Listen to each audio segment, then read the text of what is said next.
Hi, you're with Julian on the Brown Note on a 37-degree day in Sydney. It is unbearable, and I complain. That's over 100 Fahrenheit for the imperially afflicted Americans. I have to shut all the doors to block out the noise and turn all the fans off while I do these. A review of Panda Bear's Sinister Grift. So Panda Bear, if you don't know, was part of Animal Collective, and is part of Animal Collective. They released some quite well received stuff, I think last year, which I think was their first in a while. But in that first decade of the century, they were pretty much like when Pitchfork Media were the #1 taste-making music reviewing site in the world. They were pretty much the Pitchfork band towards the end of that first decade, and with albums like Strawberry Jam and Merriweather Post Pavilion kind of hit their peak. After that, it really tapered off, but they do seem to be coming back. That was the original Avery Tear, Panda Bear, Geologist and Deakin. Analogous to that, Panda Bear was releasing, who is now a Lennox, was releasing music on his own. And the first album, actually he released quite a few before Person Pitch, but I don't think they got anywhere near as much attention as 2007's Person Pitch, which might be his third or fourth album, but Person Pitch was as acclaimed as any of the Animal Collective records at that time, an incredible album, and has continued to release music sporadically, but not that sporadically. There's been some gaps. Tomboy came out in 2011, and Panda Bear Meets the Grim Reaper. I think I felt after that first Person Pitch release that really catapulted him to the forefront of being the most prominent member of Animal Collective.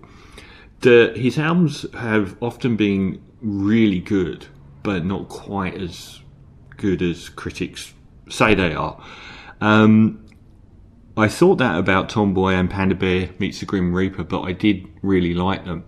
I have fallen off a little bit with his modern take on it, and that really coincided with the album Reset in 2022. Is that really wonky? That looks better. That album got acclaim, and I hated it. I found it to be grindingly simplistic in the musical palette and the songwriting. Everything was made of minimal parts that weren't very strong, I didn't think. Now, that was a tandem album with Sonic Boom. If you want an album recommend, and Sonic Boom was one half of Spaceman 3, obviously the precursor to Spiritualized, but he released his first proper, I think, solo album. Oh no, there's a second one, All Things Being Equal, in 2020, which, if you get the full-length version, I don't know why, but there wasn't much recognition from critics at the time that the original album, which was very long, came out at about 60 minutes, but the full-length album was 120 minutes. If you like psychedelic electronic music, it is a masterpiece. I think it is one of the most slept on albums.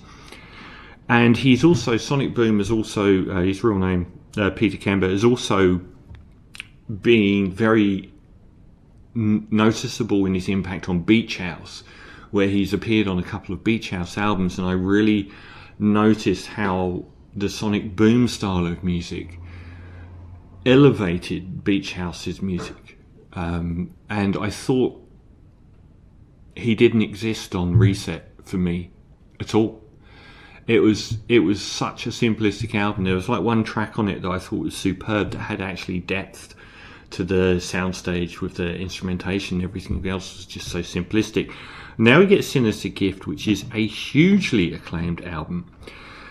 Again, I'm not really on board, but I am more on board than I was with Reset. I think overall, the thing that saves this from being another Reset is it's slightly more developed, but also the songwriting and melodies are catchier and better. So it's a much better album, but it's still not quite as great. It opens with praise, and I think about the first 5 songs are kind of the same, which was a worrying sign. It's got this chuggy, trebly guitar with multi-tracked surfy vocals, and I do appreciate it when Panda Bear actually stops just multi-tracking every lead vocal he does, because it gets a bit much, particularly over this opening run of tracks. The one thing that saves a lot of them is they've got very strong melodies on these tracks. The instrumentation is worryingly simplistic again. If there's one thing that I really think stands out with albums like Reset and this one, is when they've got like a guide metronome rhythm, which is just like a cowbell being hit or something, that just lasts for the whole song without much deviation. And that's the case here, possibly a bit simplistic and a bit of repetition on the riff and on the percussion. It's a fine bit, it's unremarkable. If you go back to that person pitch opener, which was just mind-blowing, it was incredibly strong opening track. The harmonised vocal on Anywhere But Here, track 2, again, it's highlighting that the songwriting of verse, melodies and choruses is perhaps its saving grace. It's got this Twin Peaks vibe and some neurotic lyrics, a residue in spite of you, and the female vocal backing, which is often spoken, appears on a few of these tracks. I think it's French, a very heartbroken song. 50 milligrams has a slight change of vibe, which is welcome, which it introduces this Rumours era Fleetwood Mac sort of slide melody motif, which is very good. I did like that, and the bass on it as well. Actually, I don't even remember the bass existing on the previous tracks. Too many multi-tracked lead vocals for Noah, I think, but it does have a cohesion to it over that opening run, which is the same with Ends Meet, another one. It's sort of settled into this vibe, and I didn't like the clip-clop percussion. Was like something you'd tap into a drum machine and then go back and put in the proper rhythm. Like, Person Pitch was such a developed soundstage with so many different things happening and so much variety and surprises. If you're hearing a drum beat at the start, you're probably hearing it in exactly the same format, and they're not particularly complex drum beats either. Like, there was a whole wall of sound. But I did like the What Else Can I Do on Ends Meet just as well. Is it sort of gets back to that sort of cod reggae opening chug with that trebly guitar. Some nice synth noises in the middle. I wish he'd pushed out that kind of thing where the synths sort of explode in the middle a lot more. Otherwise the tracks are very, very similar. After that, though, it does get a bit more interesting in the songwriting and arranging and the vibe. We move into a period of ballads with Fairy Lady, the best track so far, I think. And it's got an almost John Martin spacey vibe, spacey sort of trip-hop vibe to it, which I thought was much more appealing. And their vocal as well, I think he drops off the multi-tracking and it's a more interesting vocal take. The high point of the album and a more evolved song overall, and better percussion as well. And again with Venom's In, another ballad. It's like it's moved from these very sort of mid-tempo opening 5 to a few ballads. That track and Left in the Cold has got it's almost got a low-key shoegazy vibe to it, which I thought was appealing. And then probably the two best on the album, Elegy for Noah Luo, who is a friend of like a family friend, a young guy that had died. There aren't that much more in the way of information. It's sort of inferred that he died possibly through misadventure or drugs or whatever else, but a family friend who was young and died.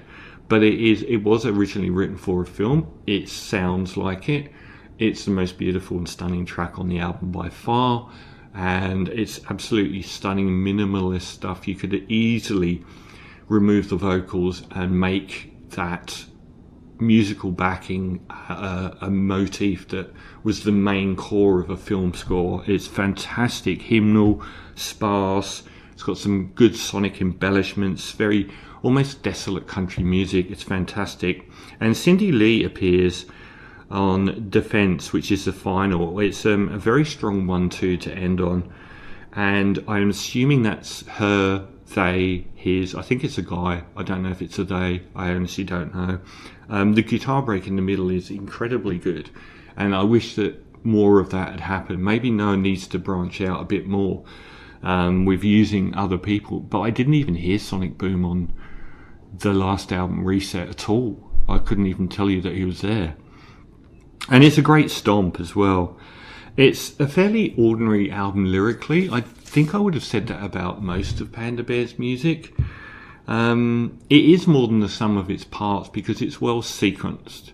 So we get that half the album in that sort of mid-tempo vein where things get a bit repetitive, and then moving into more ballady territory and slightly different sound stages, which I thought was good. But push harder, really. I mean, the imagination, the off-the-wall, wild, untamed imagination of Person Pitch hasn't been evident on the more recent stuff that he's done. It's moved more into a pocket of being all the same. It is better than Reset, and I do think it's a good album, and particularly to have on in the background. So I will give Panda Bear Sinister Grift a 7.5 out of 10.